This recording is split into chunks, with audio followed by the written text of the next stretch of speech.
Perfect.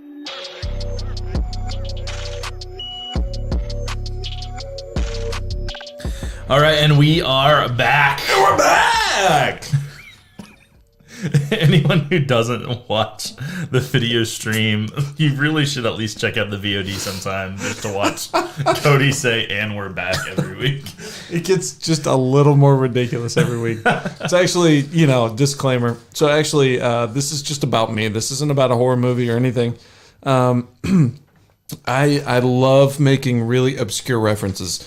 And most references people won't pick up on. And that's great. And some people think I'm a lot funnier than I actually am. But I don't make up my own content. I just steal it. And my sister actually discovered this like 2 years ago. She watched, I think, a weekend that she and her husband were just like vegging. And they watched like Dumb and Dumber, Over the Road. They watched like all my favorite movies. And she said, "You're not funny. You just have stolen all the funny lines. And you fit them into everyday conversation." And so... And We're Back is actually an SNL skit with Jimmy Fallon. And every time they say, and we're back, it just gets more ridiculous. And I've incorporated it. I'm sorry. So, disclaimer, I'm not funny. But I fit things in really well to everyday conversation. So That's a bummer. I'm sorry. I thought and we're back was original. Nope. No original I know what content you're talking over here. about, too. Thank you. Yep.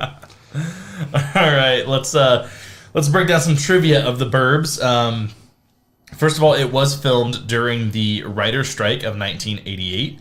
And Dana Olson, who is the writer on this movie, appeared in the film as an actor. So he's around, he's on set during the making of the movie. But because it's the writer's strike, he couldn't, be consulted on anything as far as the script goes. So, a certain line delivery or anything like that, he's there as an actor, not as a writer.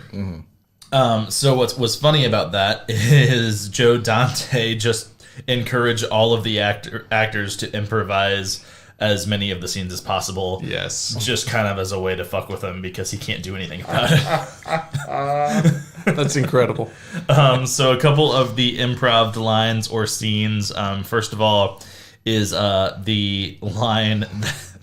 the line "Satan is good, Satan is our pal" was improv, and then also the sequence where Tom Hanks picks up his own gurney and puts himself into the ambulance towards the end of the movie was all improv, and probably the part that we laughed at the most. It's an incredible scene. It's one of those okay, this movie's kind of gone over the top. How could it get any more ridiculous? Oh, yes, this guy's putting himself in his own ambulance upside down on his car. There's something about it that felt like a really low budget theater production, and an extra or a stagehand was supposed to come out and they just never did. So the lead actor just took things into his own hands. Is like, oh, we're moving to the next scene.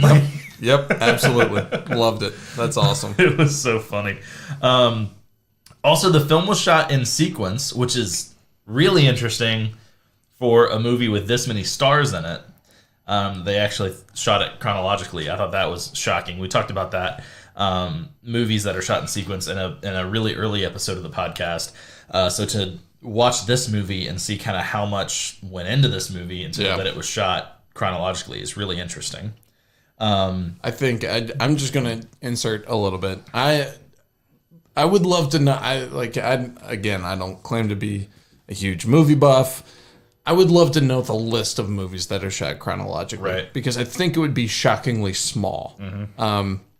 I think days of production would shock most people if they knew how many days, because it's someone's job to be super efficient with actor schedules, with prop schedules, with designers, with travel schedules. So, hey, we're shooting these 5 days in this location. We're shooting these 2 days way off site. And so we're not going to keep bouncing back and forth if we're doing, time shots. If you think about Lord of the Rings, if they shot in sequence, they would be bouncing back and forth from different parts of New Zealand constantly. And so I think, and again, this is probably some Hollywood set, if not a real neighborhood. Yep. They're not moving far. The sets aren't changing radically. Yeah, but it was shot on the Universal backlot, which all 80s Yep. movies are shot on. But I still think, like you said, with the star cast as it is, and just being a general production, I'm floored that this was shot. Like, this is a movie that I wouldn't feel would be like, hey, shot in sequence, because it needs it. My 2 cents. So this is a long piece of trivia. I'm not going to read the whole thing because it's kind of annoying to read that much of a paragraph. So essentially, a lot of people know Corey Feldman's in this movie, first of all, and then also Corey Feldman and Michael Jackson in this time period. It was like a really public thing that like they hung out a lot. Obviously, with the new Michael Jackson documentary, like there could be things to read into that. Corey Feldman is one of the actors that have stood by his side and claimed innocence the whole time, and Definitely. I would absolutely love to believe that. So, but that's not what the trivia is. The trivia is that Michael Jackson's famous chimpanzee companion, Bubbles, was actually on the set for this movie a lot. Michael Jackson wasn't there, but Bubbles was just there to hang out with Corey Feldman, apparently. Why the hell not? You gotta be somewhere. and apparently, Joe Dante made Corey Feldman keep Bubbles in his trailer, and multiple instances of Corey Feldman coming back to his trailer and there just being shit everywhere. Yes. Not that What do Bubbles you was having a expect? party and like made a big mess, like literal shit everywhere. Yeah. Yes. He's a monkey. He's a monkey. They're known for a couple of things: bananas and throwing their poo. So it happened enough that Joe Dante had to ban Bubbles from the set. Oh, Bubble. No. I feel like that might be a guideline on any set that doesn't involve a monkey in the movie. No monkeys on the set. No monkeys on the set. Oh, they're not monkeys. Is it Grapes. Joe? Is it a Mighty Joe Young? Yes. No. Is it Oh, Planet of the Mighty Apes? Joe Young. No. That movie was No awesome. monkeys. Stop it. Dunstan checks in. Dunstan Jackson. Yes. Yes. We need to do a whole other episode just on chimp, ape, monkey movies. Primate Night. There are a shocking amount of scary monkey movies. I'm just saying. Not species. Okay, and moving. So the props guy, the prop master Mark Jameson, he was charged with making fake dog poop because the actors complained that they did not want to step in real dog poop Divas. from the one scene in the movie where they step in dog poop. So apparently he made the fake dog poop with canned dog food and bean dip. They loaded it into like a caulking tube and used like a caulk gun to squirt the dog poop on the lawn. It's a lot of work. Maybe this was supposed to be like a thing throughout the movie, but I think it's like the opening shot where the guy steps in dog poop and like that's it. So Also, this film received the worst reviews of any film released in 1989, but it was a box office success and is now deemed a cult classic. yeah, how could it not be a box office success? I mean, like if you think about box office success, I mean, all Yeah. it needs typically is a couple names and boom, you're there. Yeah. Tom Hanks, Carrie Fisher, 89, like holy moly. Yep. Yeah. So Yep. All right. What happened in this movie? So you basically have this very standard neighborhood, suburbanites, and they're just kind of all a little bit too nosy, and they have this one family, this one house that's just, they're a little eccentric, they keep to themselves, they have some weird things that seems to happen at their house, and the other people just don't know how to explain it. It happens at weird times of the night, and they just think, and one of their neighbors, something happens to them, and they assume the very, very worst because this new family that they don't know, they're like, if anything happens, it's probably their fault. yep. And then the movie just devolves into them being super nosy, the way they do it, and then how kind of it evolves from there. Yeah. So I would be very interested to know which came out first. Again, not a huge movie buff. I just love watching movies.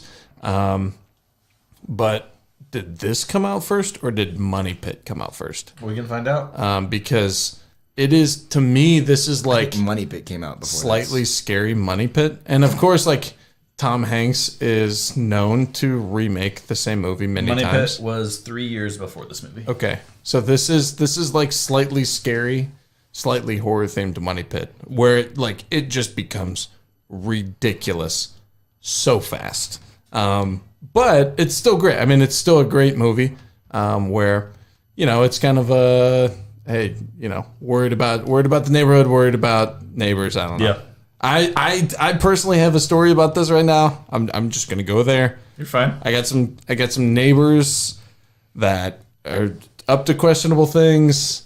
I have seen police and emergency vehicles at my neighbor's house. Like, I feel like Tom Hanks right now. Like him peeking You can share. I think you can share. go for it? You Go can for share it. the details. So 2 weeks ago, me and my wife, who you heard at the beginning, she does not like scary movies. She doesn't like anything like scary, like anything in life that is not super happy, which is wonderful. Like it's a great yin to my yang, and so 2 weeks ago, we I'll were get you into your yang if you know what I mean. 2 weeks ago, it's Friday night. We've plunged into the deep end of Lord of the Rings. We're in the Fellowship, and we see all these sirens, and we hear the sirens. We see the lights outside of our house. Yada yada yada. Body bags are coming out of my neighbor's house, and so right now, I'm a little on edge. It's been a couple weeks. And so I feel like Tom Hanks right now, where it's like, why? I've searched Google, and all I can find is the EMS call had to be logged. That's civil servant. So how familiar are you with Money Pit? We have a request from chat to do the yelling scene from Money Pit. Oh, I don't. I'm unfortunately not that familiar. It's been a while. Yeah, I did watch it like 2 years ago. We had just bought our house, and somebody recommended it. Yeah. And I had seen it like back in middle school, and I remember it being over the top Tom Hanks movie. I don't, unfortunately, I couldn't deliver the line. Way to suck it up. But but Money Pit's great. I would argue this is better than Money Pit. Nice. Just because it's, to me, a little bit more up my alley. Like Money Pit just kind of falls off the deep end. You're like, okay, when's this going to be over? It's the same thing happening over and over and over. This one kind of keeps you on your toes a little bit more. Anyway, that's enough about Tom Hanks movie trivia. So. All right, so let's move on to how the movie looked. I would say this movie looked like just about every John Hughes movie in the 80s. And I felt like something about this movie, to me, kind of felt like Joe Dante trying to be a little more John Hughesy. A lot of this movie looked like a National Lampoon's Vacation movie. A lot of the humor seemed similar to a vacation movie. And so, I don't know if there's much else to say. It was shot on Universal's back lot. So if you've watched any sitcom made on the Universal back lot, which there's been hundreds in the last 50 or so years, you pretty much know what you're getting into. Yep. There's a funny little tidbit. You can see the house from the Munsters in the background. I wish I would have known that beforehand. They specifically keep it very short because it's such a iconic TV house. It's really obvious, and I saw it. You could see kind of the way the house is shaped, and the facade is there's the Munsters house. That's really cool. So that was interesting, but sound wise, again, super just 80s Lampoon. That's what it sounds like to me. I mean, there's not a lot of things in the movie that challenge you in terms of the visuals or the camera angles or the sound. It's pretty straightforward. There aren't any weird locations. There aren't any weird situations. Yeah, I would say it's the little things that really. So again, if you're not familiar with this movie, this is a comedy laced with something of the spooky. It is not supposed to be a scary movie, right? That's kind of timely humor. So an example for that would be Get Out, where it's a very serious, scary movie hitting hot button topics, But there's the like buddy who's the TSA agent. He's hilarious, and it offers that comedic timing. No, like this is a comedy that's supposed to like deal in dead people, dead things, Right. dead maybe. Right. Oh wait, we're in the spoiler section. Yes, definitely. Not too different than your Mr. Chicken movie. Yes, you talked about. Ghost of Mr. Chicken with Don Knotts. Yeah. Yes, very shockingly similar, except like 2.5 decades apart. Right. But one thing that I really appreciated is like just subtle shots or subtle or not so subtle, but don't last too long. So they do like this zoom in, zoom out, where they're yelling, they're scared, and it like does the classic. Yes. And it's like zoom in, zoom out, and they're screaming, and it's hilarious. Yeah. It's a perfect use of that shot, knowing what you're doing. Like so many times I talk about movies just being intentional about what they're doing and understanding who they are. Yeah. Perfect shot. Also, the scene where he's eating the pretzel and the sardine. They could have gone with a huge crunch. Instead, they went with like the slimy sardine, which is like, that's what you feel. Why in the world would you put a salty sardine on a salty pretzel? Like, drink 2 gallons of water after this one little snack. And they don't go with the huge crunch. They go with like the slimy, weird sardine. And so like time after time, it's just the little things that make you feel like somebody really knows, paying attention to the details, I guess. Yeah. I think there are parts of the movie that reminded me of a 90s movie, or maybe late 80s, movie called Hudson Hawk, with Bruce Willis as a cat burglar. Because that movie specifically, it's obviously a live action movie, as is this, but then like some of the sound effects that they choose make it almost cartoony, like slapstick, Looney Tunes, like they're like putting those sound effects into a live action movie, and I felt like they kind of did the same thing with the Burbs. Definitely.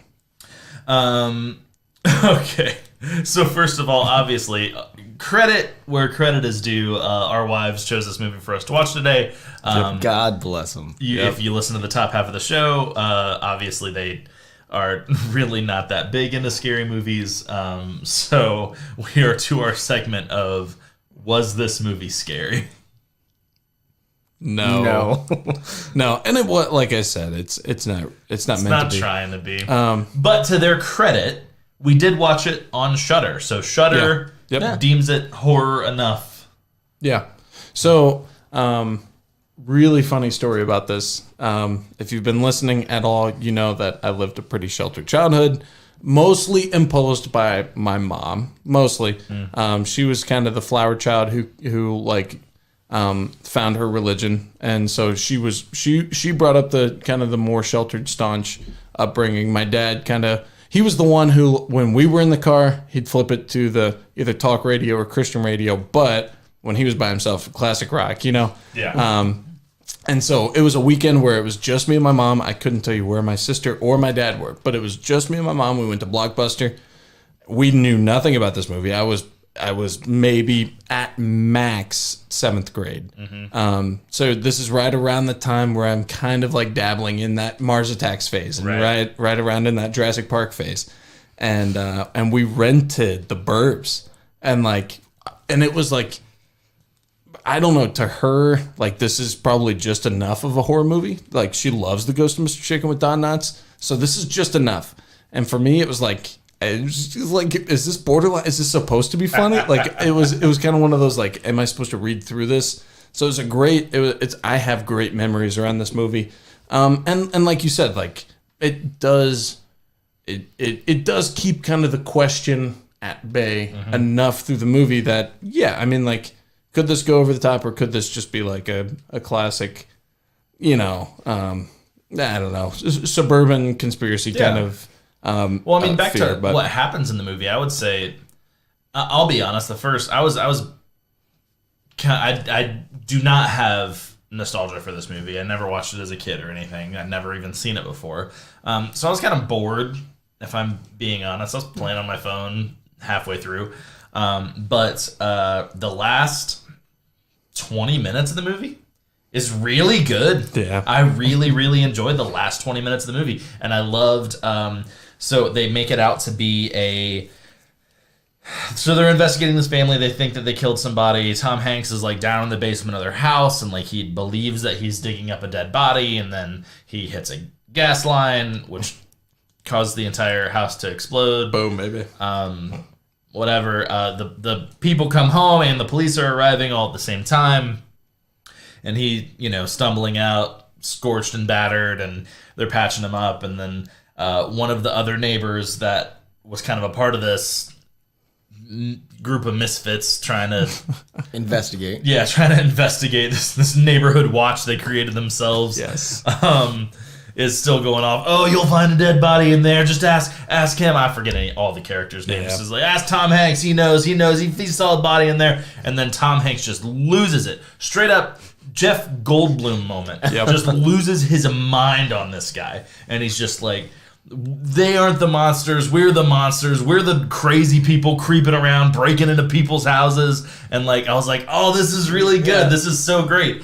And then that's whenever the scene happens that Tom Hanks loads himself onto a gurney and into the ambulance. And he said, I'm tired and I got blown up. Take me to the hospital. And then the creepy neighbor guy gets in the ambulance with him. And boom, twist again. So first twist, nothing was going on. Yep. Second twist, this guy's like, what'd you find in my basement?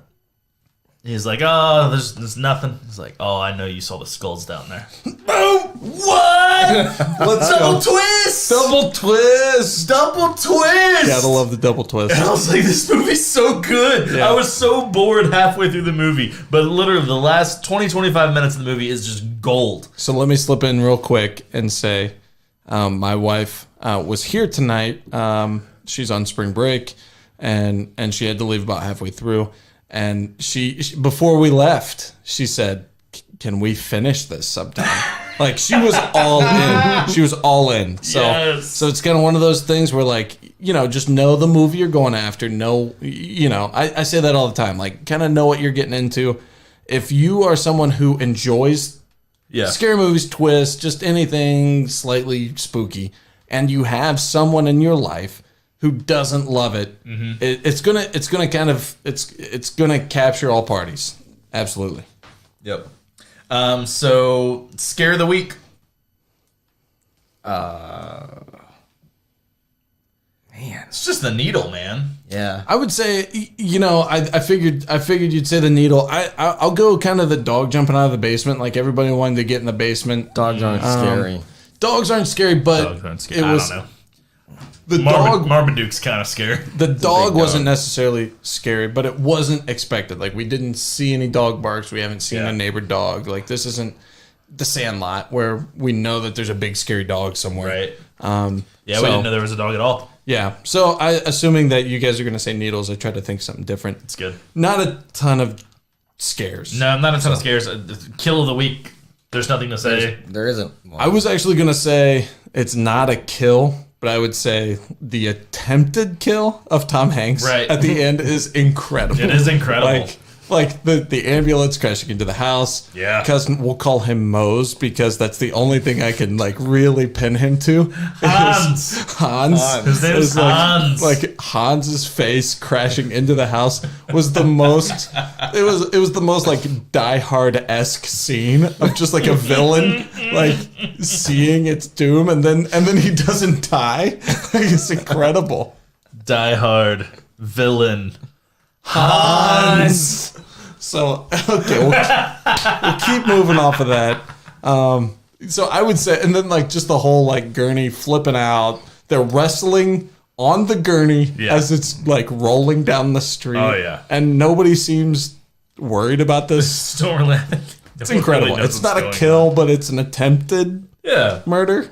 You go to jail for that, right? I guess kill of the week is the trunk full of Skulls. human bones that they find. Yeah. There's no physical evidence. We can't book him. Oh, there is now. Is this your car? There's literally an entire trunk full of human bones. Yes. Also, kill of the week. That poor little plate of brownies that old boy spilled when he just fell into the trap porch. Also falls into that category. Oh, man. All right. Josh, hit us with thumbs up, thumbs down, and some nuggetizers. Definite thumbs up. Good movie. Tom Hanks in his prime. Really funny. Some things that'll catch you off guard. And nuggets, I mean, depends on how much it costs, but like it's definitely worth the watch. Yeah. 50, 40 nuggets, 50, whatever Yeah. the renting price is. Watch it with friends. It's definitely much better. By yourself, though, it's still, I think, pretty good. Yeah. And the acting's good. Tom Hanks I don't think he has a bad movie. Yeah. So. I'm going to actually, 2 weeks in a row, I'm going to say thumbs down. Yeah, I figured you would. Like I said, I was bored halfway through the movie, and that's, maybe other people wouldn't be. Obviously, Nat was all in. Yeah. So so that's not, I'm not the judge of everyone's taste, just my own. I think that this movie exists in other forms that you could watch it. Obviously, It's a Joe Dante movie that is kind of scary, but not really that scary. And I'm like, I would double feature Gremlins and Gremlins 2 before I watch this movie again. Sure. That's just me. If you can find the last maybe even half hour so you can see kind of what leads up to it. If you can find the last half hour of this movie on YouTube, frickin' yeah, I'd watch that again. But I don't want to see the whole lead up again. I mean, it's like I said, I'll watch a John Hughes movie that's better, or that executes it better. I'll watch Uncle Buck. I'll watch Home Alone. I'll watch something that executes it, in my opinion, a little bit better. So that's that. I'll say 0 nuggies.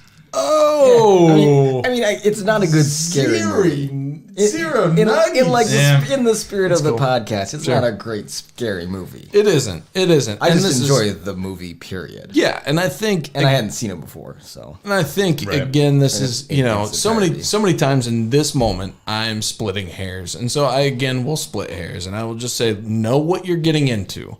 This is not one to sit down when you are like kind of itching for something on the edge. This cannot compare with Raw. Right. This cannot compare with Us. Yeah. This cannot compare with so many movies that we have delved into.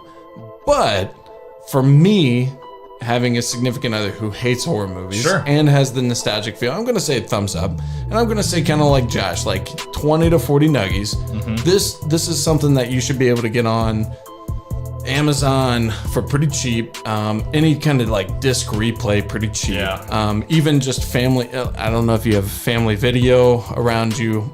This is like 50 cent, Ben. So this should be very easily accessible. I think it's worth a watch, especially, and I think this is one that's very appropriate to introduce kids to. Sure. Like the kind of the horror. If you have, I would say somewhere between like the, 10 and 13 range, if you're trying to kind of introduce them and not throw them into the deep end. Yeah. It Like, gives this them the beats of how a horror movie is going to Exactly. Exactly. So thumbs up from me. I love the Burbs. Yep. All right, well, there you have it. It is getting the official Eek seal of quality. So I got beat out again this week. So yeah, the Burbs gets the thumbs up from us. And remember to stay in touch with us on Instagram at Eek Channel.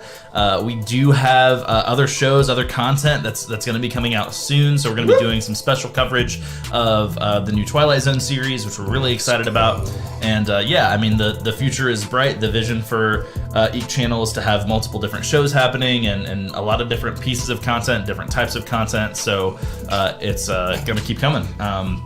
So you can check us out, like I said, on Instagram for all the news, and then stay in touch with us on Twitch, and then also find our content on YouTube. Stay eeky out there.